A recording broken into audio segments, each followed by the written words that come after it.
The common cliche, "you catch more flies with honey than you do with vinegar," rings true when trying to explain the classroom environment that needs to be maintained to best serve students with emotional and behavioral disorders, better known as EBD.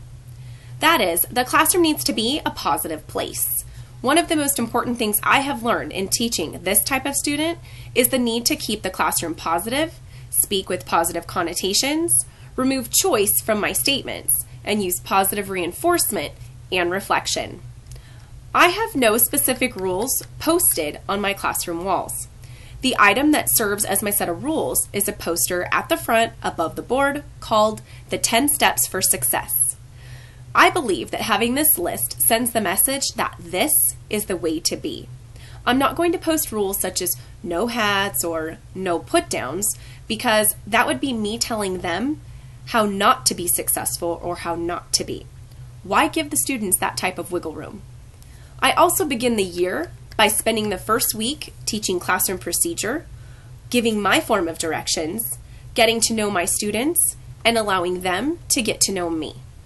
By doing this, the students know what I expect in terms of how to act, what to do when they enter daily, and how we proceed with class.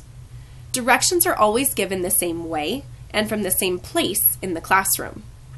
By creating an atmosphere of structure, the EBD student always knows what to expect, which can minimize negative outbursts.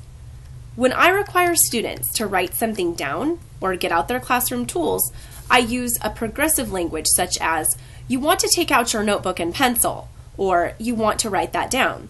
I never say, "Please take out your notebook and pencil," or "Can you please write this down?" Because they're given a choice. If they have a choice, they may choose the wrong one or the negative one.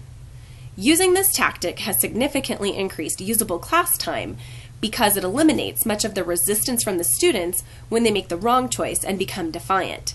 In my experience, EBD students do not need an invitation to be defiant because if they take it, the interaction creates a negative environment for all parties, and I have to give the student attention for negative behavior. If I have to reprimand a student in class who has EBD, I try to say something positive, such as, "It was so much better when you raised your hand to answer questions than," whatever it was that they did or said that was wrong.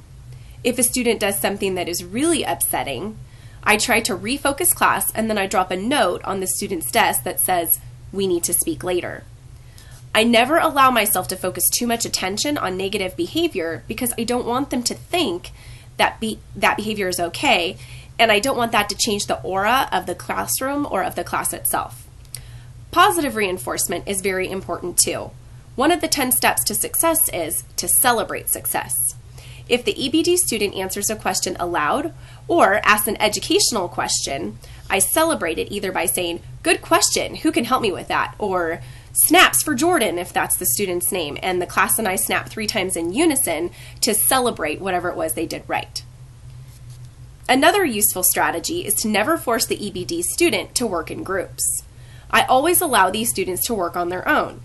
The requirements of the activity are typically the same, but they can work alone. If the activity requires an oral presentation, it's the student's choice. They can perform the oral presentation in front of class, or they can make an appointment to do so one-on-one with me at a later time. There are many other useful strategies in teaching students with EBD.